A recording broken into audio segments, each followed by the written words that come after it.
Sorry to say this, but there's so many pretentious, genius politician, genius leader, pero walang nangyayari.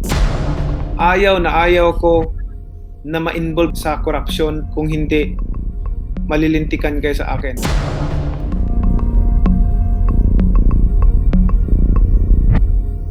Siya ang itinalagang bagong presidente ng PDP Laban, ang partido ni Pangulong Rodrigo Duterte.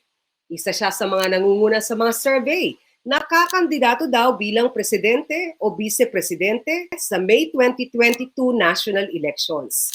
Ang mga isyong yan sasagutin ni Senator Manny Pacquiao dito sa Damanghas Interviews. Magandang araw, Senator Emmanuel Manny Pacquiao. At Magandang araw din naman po sa inyo at sa lahat ng mga nakikinig at nanonood ngayon. Alright. So, Senator Manny, kayo po parang napunta na sa lahat halos ng larangan at palaging successful, ano? Matanong ko lang, ano ang mas mahirap na kasparing, mga politiko o mga boksingero? Mas mahirap ka-sparring ang mga politiko kasi hindi mo minsan may ibang anyo eh. May ibang anyo at hindi totoo. Maraming mga genius. Opo. So, ano po marami nang itinawid na larangan. Ano po? Mula boxing, telebisyon, pelikula, musika, kongreso, senado. Ano ba ang susunod na yugto? Presidential campaign po ba? Naku, yung pagiging presidente po ay destined po yan na pagkaloob ng Panginoon. Maraming nagsubok pero maraming nabigo. Kailangan lang natin. At ako, nanalangin at umaasa na ang susunod na maging presidente ay may tunay na malasakit at tunay na pagmamahal sa mamayang Pilipino. Sabi mo nila, sa mga survey ngayon, nasa top 5 kayo palagi. Kung presidente man o vice-presidente ang tatakbuhan ninyong pwesto. At bukod doon, mukhang kayo yung isa sa medyo may pondo pa na pwedeng gamitin, may popularidad. At syempre, medyo malaki din ho yung political influence ngayon dahil presidente kayo ng PDP Laban Party. So, ano ho yung chance? 50%, 70%, 80%, 90% na tatakbo kayo, vice president o president? Alam niyo po, like I said, to become a president is a destined. Kung papayagan ng Panginoon yan. At ako naman ay nandito bilang senador, ginagampanan yung trabaho ko. Kaya siguro ako nandito dahil hindi ko naman ito pinangarap mula noon. Nandito ako for a purpose. That purpose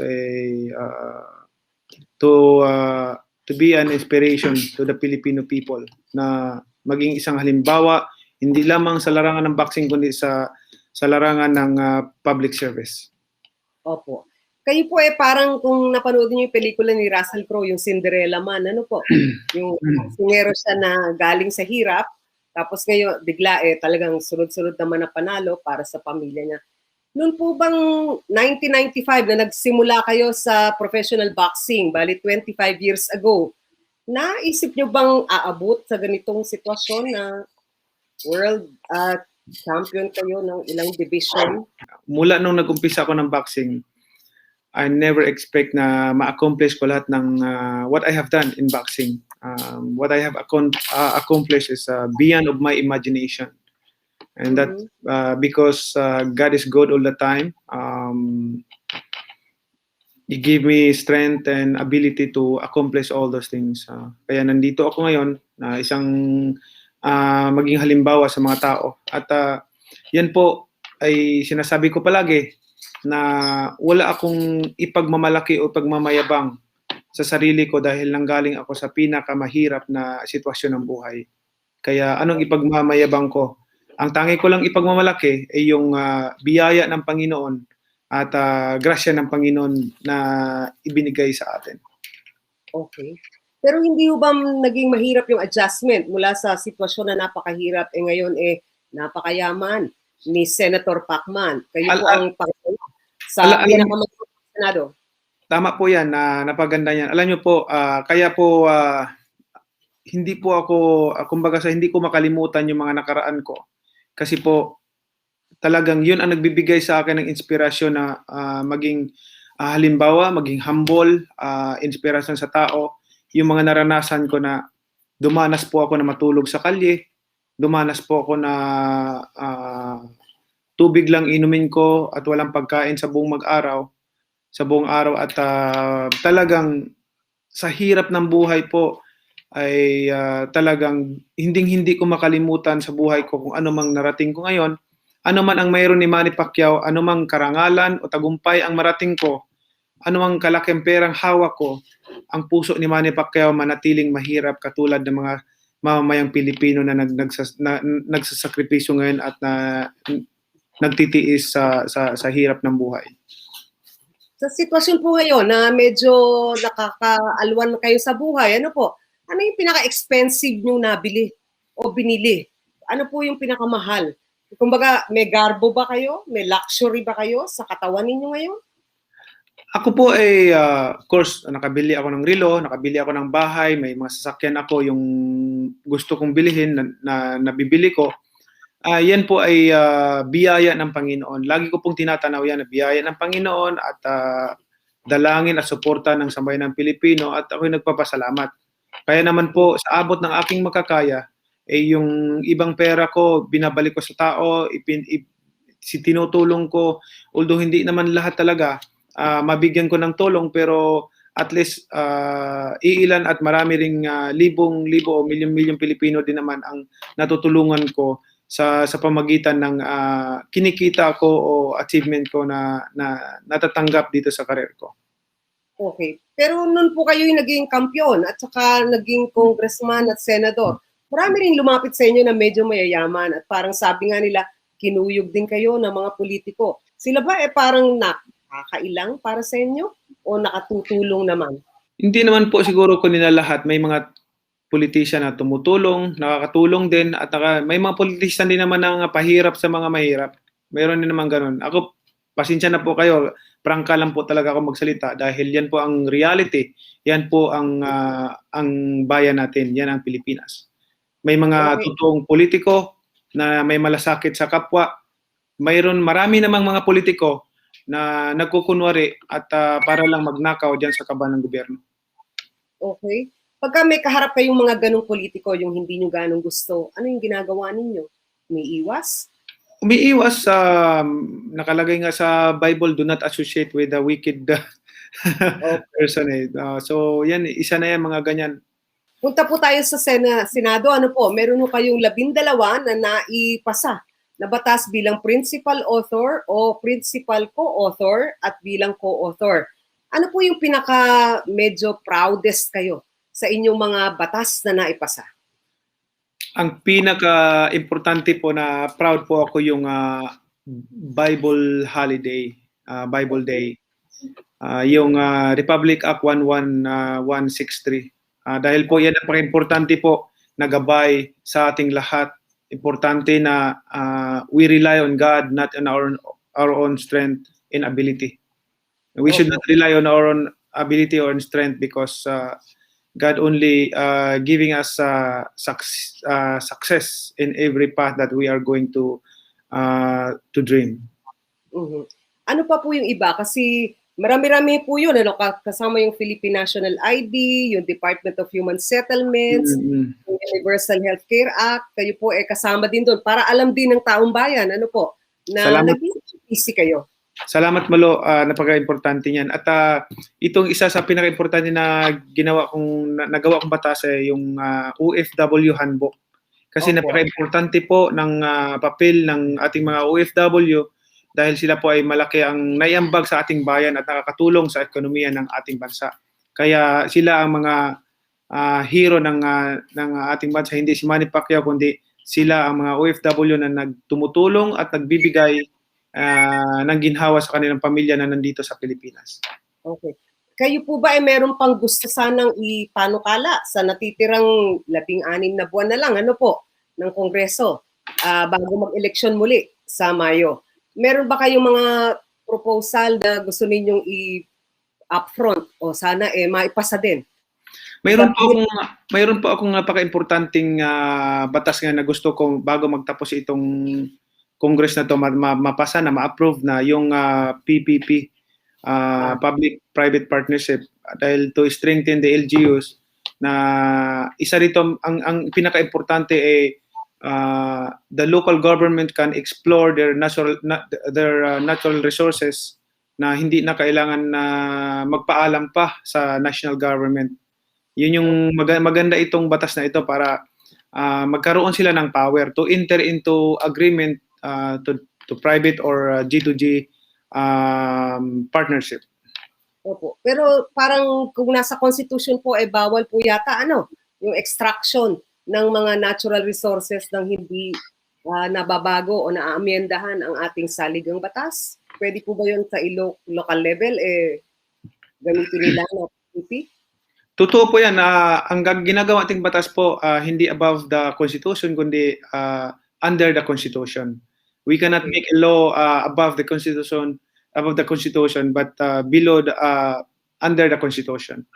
Okay. So, we will make sure na yung batas na gagawin natin ay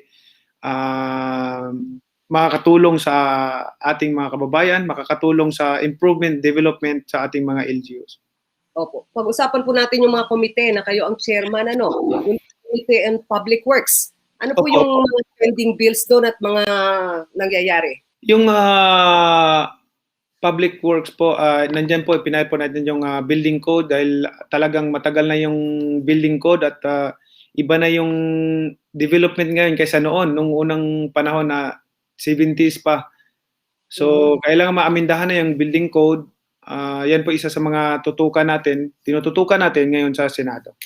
Okay. Yun pong Committee on Ethics and Privileges, kayo din po yung chairperson nun, ano? Ano po yung mga pending doon na panukala? Doon po, naghihintay lang po ako pag may nirereklamong senador, ako magdidisiplina. Wala pa ho so far na narireklamo? Wala naman. Yun yung kaso ni Senator Laila De Lima, hindi ho ba nag-aapila siya na sana man lang nakasama siya sa ilang session nitong panahon ng pandemic? Dahil puro online naman at Zoom meeting kayo. Hindi po siguro dahil siya po ay nakakulong naman. Opo. Sa 16 na buwan matatapos ang Duterte administration, ano po? Ang pangako po niya ay 3 bagay. Lutasin ang drugs, crime and corruption. Sa inyo ho bang pakiwari, ano yung success rate nitong 3 usapin na to sa ilalim ng Duterte administration? Meron pa bang kulang? Sa akin po ay hindi naman perfect, hindi naman lahat na-accomplish, pero at least may pagbabago tayong nakikita, and I will continue supporting this program na fight against illegal drugs and impose peace and order. Importante po yan para sa economic growth and development sa bansa natin. In that way, we can invite investors to invest in our country, kasi natatakot sila pag magulo ang bansa natin, wala mag-i-invest. And also, I'm hoping that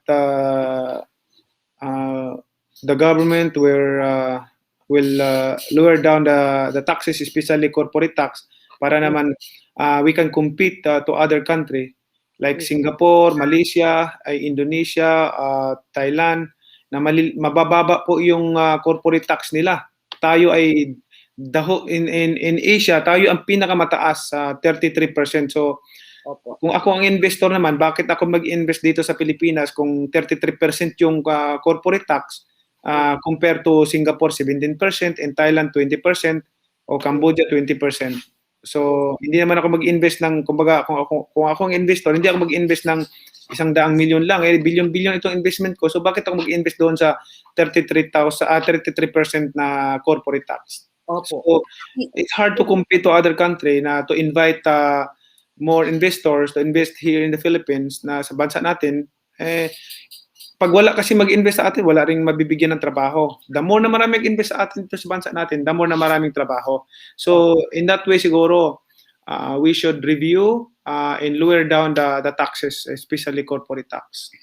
Minsan may prejudice ang mga Pilipino na pagka ang nangampanya o nagsubok pumasok sa public service, galing sa larangan ng sports, media, o kaya pelikula, parang hindi ganong sapat pag tinimbang, parang kulang.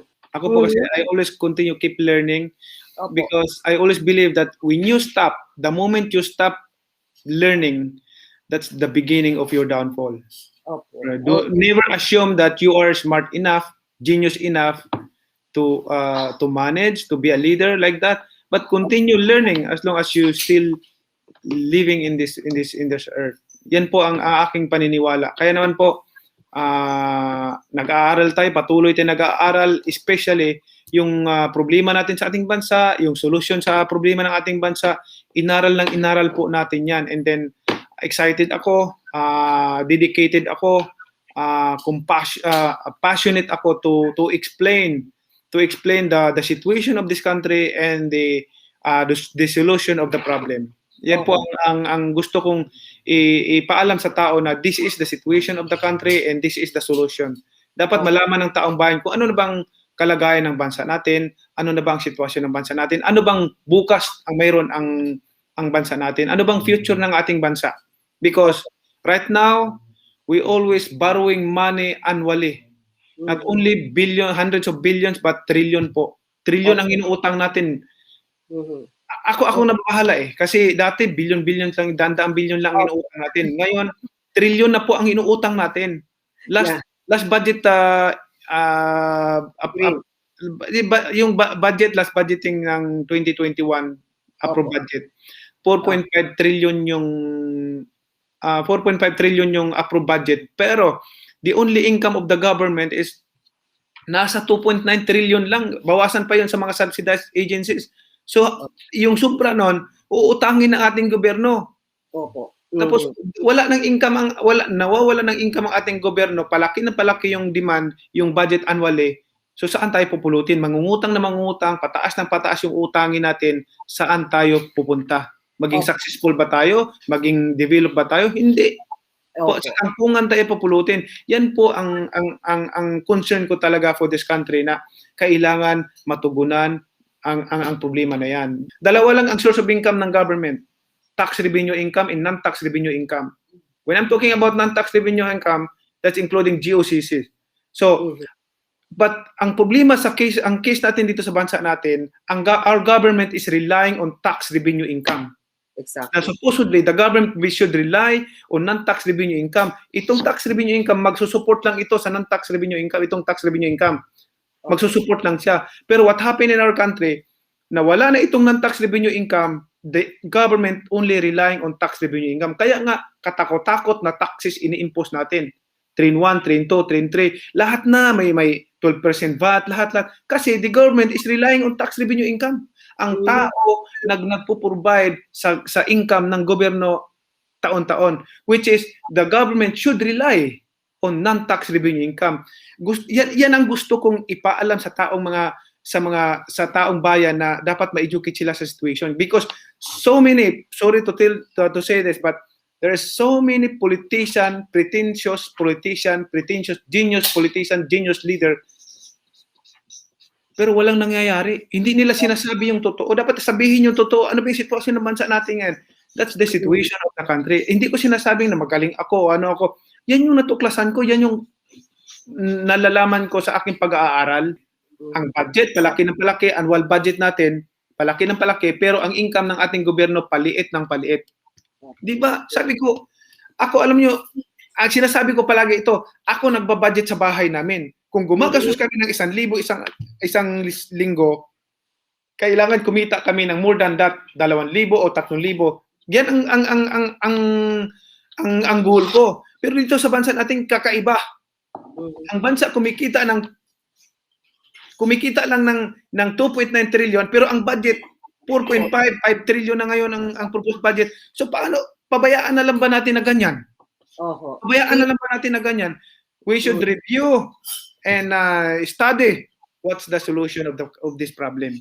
Pero ano po yung non-tax revenue pang natitira? Wala na yata maibebentang assets? lupa o property ang gobyerno. Ano pa ho yung non-tax revenue kayang Okay. Alam niyo po, napakarami po ang GOCC sa atin. 91 GOCCs po meron tayo. Kasi, but most of them ay na-privatize na. Ang kailangan lang po, kasi po, ang ating gobyerno, parang gripo. Parang gripo yan eh. Sa gripo natin, ang daming tagas. Patak na lang lumalabas sa dulo. Patak na lang, daming tagas sa gripo natin. Dapat, yung tagas na yon magamot natin, maayos natin, ma-fix natin lahat ng mga tagas na yon para naman ma-establish muli ang ating gobyerno. Magkaroon ng power ang ating gobyerno, magkaroon ng budget ang ating gobyerno, magkaroon ng income ang ating gobyerno. In that way, hindi na tayo mangungutang. Dapat sikapin natin na hindi tayo mangutang at mabayaran natin yung utang natin. Kasi kung utang tayo ng utang, baka bandang huli, hindi na tayo nagmamay-ari ng Pilipinas. Yung inyong mga bagong initiative, apparently talagang in love kayo at tinututukan ninyo tong ekonomiya at usapin ng negosyo sa ating bayan. Pero kayo din po ay may mga recent initiatives na parang first time yata, no? Yung celebrity as cryptocurrency ninyo, yung PAC tokens. At saka yung inyong iniisip na financial platform para sa mga OFW, yung PacPay. Kwento nyo nga sa amin yung anong status nun. Dahil yes, meron pa akong PAC token, available na po yan at PacPay. Magagamit po yan, especially ng ating mga OFW, makatulong po sa kanila yan. Mas madali pong gamitin yan at sundan lang po nila yung instruction sa pag-click nila sa doon sa website. Nandun po yung instruction lahat at paano sila maka-avail at sumali at bumili ng PAC token. Opo. Ang sabi mo, meron kayong parang reward system doon sa PAC tokens. Ano po? Meron po. Autograph ng mga litrato, kahit tickets, o kaya... Meron po. At yan po, yung mga income na yan po, ibabalik natin sa taong bayan, itutulong natin sa kanila through foundation. Opo. Ito po yung Emmanuel Pacquiao Foundation. Opo, Emmanuel Enriquez Heart Foundation and Manny Pacquiao Foundation. Opo, okay.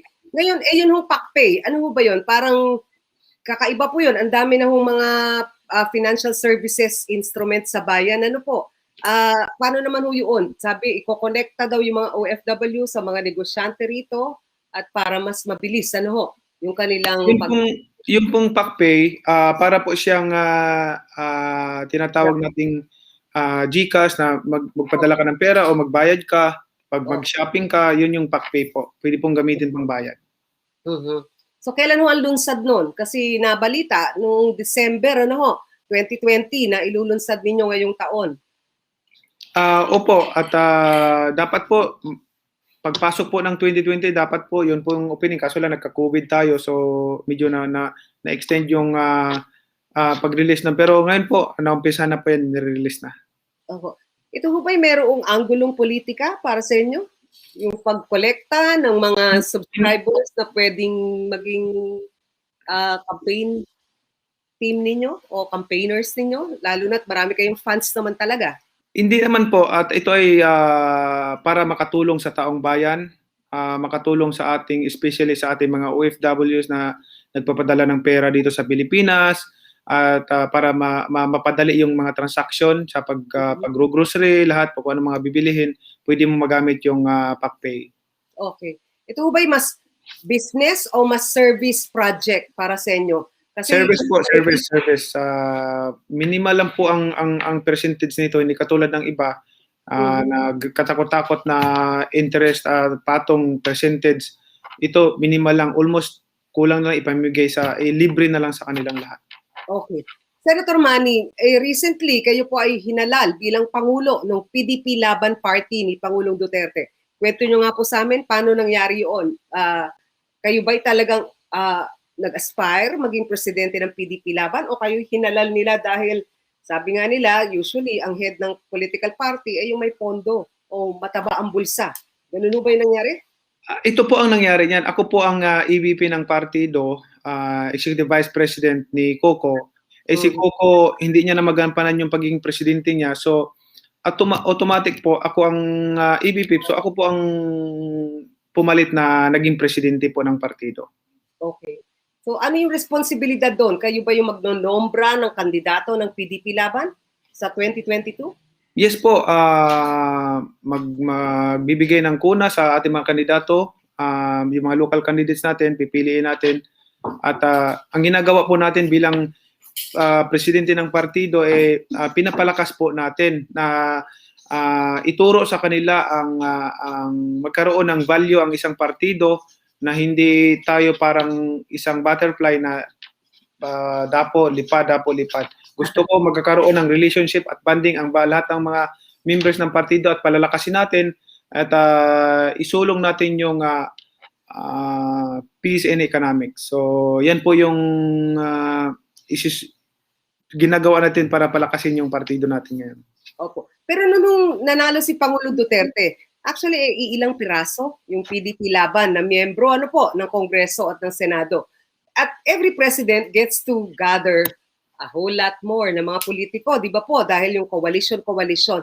So, ganun din ho ba yung sitwasyon ngayon ng PDP Laban? Mas marami na ba kayong miyembro o talagang alyado lang galing sa ibang partido? Mas makapal na ba? Napakarami po talaga ng PDP sa buong Pilipinas, kasi po ang PDP po from grassroots po na may PDP po tayo hanggang sa to the president. Meron po tayong 100,000 grassroots members ng partido at ang dami po, kumbaga po majority po ng nasa gobyerno ngayon ay PDP, yung mga nahalal. Nung si Pangulong Duterte ay nanalo, talagang maraming marubdob na naniniwala sa kanya at tuloy nagkaroon ng mga bansag na mga may DDS, may mga dilawan. Ano yung tingin ninyo doon? Tunay ba yung away-away na yun o paano pwedeng ayusin na magkaisa sila? Alam niyo po, hindi natin kailangan mag-away-away. Dapat tayo mismong nasa gobyerno, tayo mismong elected official, dapat tayo magkakaisa, maging halimbawa, example, para ang mga tao magkaisa rin, maging halimbawa sa buong sambayan ng Pilipino, sa mamayang Pilipino. Yan po dapat ang maging attitude natin, kasi the more na nagkahiwa-hiwalay tayo, the more na kanya-kanya tayo, grupo-grupo tayo, the more ang ating bansa nahihirapan at magsasuffer at ang tao ay maapektuhan. Maghihirap lalo ang mga tao. Yan ang nakikita ko sa ating bansa na kailangan nating baguhin. Yung mind ng tao, baguhin natin, linisin natin, i-correct natin na ito yung panggobyerno. After ng election, wala ng politika, pag-usapan natin, magkaisa tayong lahat. Dapat suportahan. Kung sino yung natalong kandidato, suportahan yung nanalo dahil irespeto natin ang inalal ng taong bayan. Senator Manny, yun yung pagiging religyoso nyo.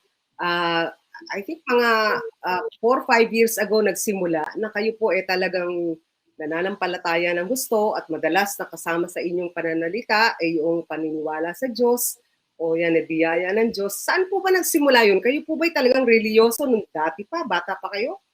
Opo, talagang maliit pa po kami, itinuro na ng magulang namin ni Mami D na may Panginoon, gumawa kayo ng mabuti dahil yan ang kakalooban ng Panginoon na gumawa ng mabuti at tama. Hanggang sa lumaki po kami, yan po ang naging sandata namin. Kahit na mahirap yung buhay namin, mahirap yung pinagdaanan namin, hindi po kami sumuko dahil alam namin na may Panginoon. At yung Panginoon na yan, ang siyang nagbibigay sa atin ng ginhawa, protection, at malakas na pangatawan. Siya ang nagbigay sa atin ng buhay. The only true God and Jesus Christ whom He have sent. Opo. Kayo po ay mga walang galang na po, born again Christian denomination po ba yung inyong paniniwala o established church? Ako po ay isang born again Christian, yung kasi sabi ni Jesus Christ, I tell you, Nicodemus, no one can see the kingdom of God unless they are born again. Okay. Born again po, hindi po sa ito ay isang religion o denomination. This is commitment. This is my commitment to God, relationship to God, na to follow His decrees, to follow His commandments. Okay. Pero kung kayo po ay tatakbo sa mas mataas na posisyon, parang kayo po lang yata nadinig kong national political leader na masyadong matindi yung pananampalataya. Do ba may separation of church and state sa ating konstitusyon? Yes po, pero hindi po pinagbabawal doon na tayo ay hindi na sumunod sa Panginoon. Supposedly, the leader should follow the decree of God, should follow God. Kasi di ba, pag nanalo nga tayo, di ba, magsumpa pa sa taas ng libro, so help me God.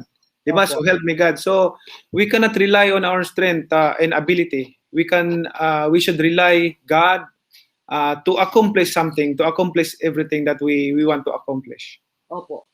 Ang pamilya niyo rin po parang tipong tumutulong naman, ano, nakikita po namin yung pagbibigay ninyo ng ayuda mula PPE etc. Mula sa bahay ninyo o sa mga pinupuntahan ninyo sa Gensan. Pero ang mga bata ho mukhang sumusunod sa yapak ninyo, yung isa na magboboksingero, yung isa naman rapper. Ano po? At meron kayong kapatid na nasa politika na rin ho. Parang ano ho ba yung outlook doon? Mukhang may Pacquiao dynasty sa politika at sa entertainment? Yung anak ko po na mahilig lang po sa boxing, pero hindi ko po sila in-encourage na maging boksingero. Maganda po, training exercise yung boxing. Yung isa naman mahilig mag-compose ng kanta. Yung mga babae naman mahilig mag-vlog. So yun po yung kapatid ko naman po, congressman po sa Sarangani. Opo. So ano yun, dahil nahawa ninyo o talagang medyo dahil kasi yung pangalang Pacquiao napakatunog. So pag sinabi mong ikaw Pacquiao, Pacman agad ang mo doon, connect mo doon. Kaya sigurado name recall. Salamat po sa tanong na yan. Ako po, hindi po ako mahihiya na i-representa ang aking mga kapatid, ang aking kapatid, dahil alam ko po ang kanilang puso na tutulong sa tao. Ito lang isa lang sinabi ko sa kanila. Sabi ko, ayaw ko na ma-involve kayo sa corruption o ini corruption, kung hindi malilintikan kayo sa akin. Ako ang inyong mananagot kayo sa akin pagka ako mismo magpapakulong sa inyo kung ma-involve kayo dyan. Ang mission natin, tulungan natin yung mga kasama natin na napag-iwanan natin. Doon tayo galing, tulungan natin sila, balikan natin sila. Yun po sinasabi ko, yung mga mahihirap na tao, kasi doon kami galing. Opo, malilintikan. Kala ko ina-knock out ninyo yung mga kapatid ninyo. Hindi po, yan po ang billing ko sa kanila. Sabi ko, ako, sa totoo lang, pero mabait naman po yung mga kapatid ko na disiplina ko po sila ng tama, ng mabuti nung ako po ay kami pa yung mga maliliit po kasi po ako padre pamilya So ako ang nagdidisiplina sa mga kapatid ko sa bahay. So pinalaki po namin yan sila na mabait at hindi mayabang. Opo. So Senator Manny, pa-wind down na tayo. Ano po? Sa inyong pakiwari, ano yung top 3? 1, 2, 3 na pinakapangunahing problema ngayon ng bansa liban sa pandemya, ano po? Ano po sa tingin niyo yung dapat tutukan ng mga leader natin? Unang problema sa bansa natin, trabaho. Walang trabaho ang ating mga kababayan. Okay. Pangalawa, yun pong bahay, tahanan. At yan po ay pangarap ko na lahat ng mga walang bahay mabigyan ng bahay. Yan po ang pangarap ko na magbigay at inumpisahan po natin mula pa noon. At pangatlo po, yung healthcare system natin, yung tulong natin at education sa mga bata dapat libre. Dapat ang health natin, ang healthcare natin, libre yan, wala tayong babayaran. Dapat free na yan. Kasi sa hirap ng buhay natin, sa hirap ng buhay ng mga kababayan natin. So yun po ang pangunahing top 3 na problema ng ating bansa na kailangan nating supuin. At higit po sa lahat, hindi ko makalimutan ito. Gusto ko, alam niyo sa totoo lang, ito ang pinakaayaw ko sa buhay ko, yung mga corrupt officials, yung pagnanakaw, yung mga kawatan ng mga opisyales sa gobyerno. Bantay kayo. Pero walang pondo kanyo ang gobyerno, napakamahal niyang mga ideyang ganyan. Alam niyo po, mayroon kung pwedeng Kaso lang, sabi ko nga sa inyo, sabi ko po kanina na ang gripo maraming tagas, ang daming tagas. Pagdating dito, patak na lang. Kumbaga ganyan ang gripo dito, patak na lang, daming tagas dito. Mhm, mhm. So yun po kailangan nating gamutin, ayusin para po may karoon ng pundo ang ating gobyerno. Okay. Senator Manny, pahuli na po tayo, no? Ano ho yung mga sa tingin ninyo comparative, ano, compare nyo po, mga natutunan nyo sa boxing at natutunan nyo sa politika na ngayon bumubuo ng inyong pagkatao bilang Manny Pacquiao? Ano yung best lessons ninyo doon sa dalawang larangan na yun? Alam niyo po, ang ayaw ko lang sa politika, yung palagi lang nag-uusap sa problema pero walang nangyayari. Totoo yan ang pinaka-ayaw ko talaga. Katulad po, ako po ang chairman ng Public Works Committee sa Senate. Ang daming grabe yung flood control problem, lahat, yung mga pagbaha, pinag-usapan namin yan for how many years? Usap, ito yung solution. Puro pag-uusap lang hanggang ngayon. Walang nagagawa kahit isa. Wala, ganun pa rin ang sistema, ganun pa rin. Which is sa boxing, iba eh. Iba ang boxing eh.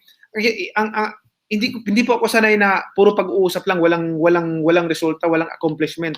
Kasi sa boxing kasi, ako, athlete ako, pag ito ang goal ko, ito ang gustong maabot, kailangan maabot ko yan, may time ako, kaya nga sinasabi ko nga, this country need MP, master plan. Okay. At para sa mga kurakot, an MP, mega prison. Yes, para sa mga kurakot, MP, mega prison. So, maraming salamat po, Senator Emmanuel Manny Pacquiao. Ito po ang The Mga Has Interviews.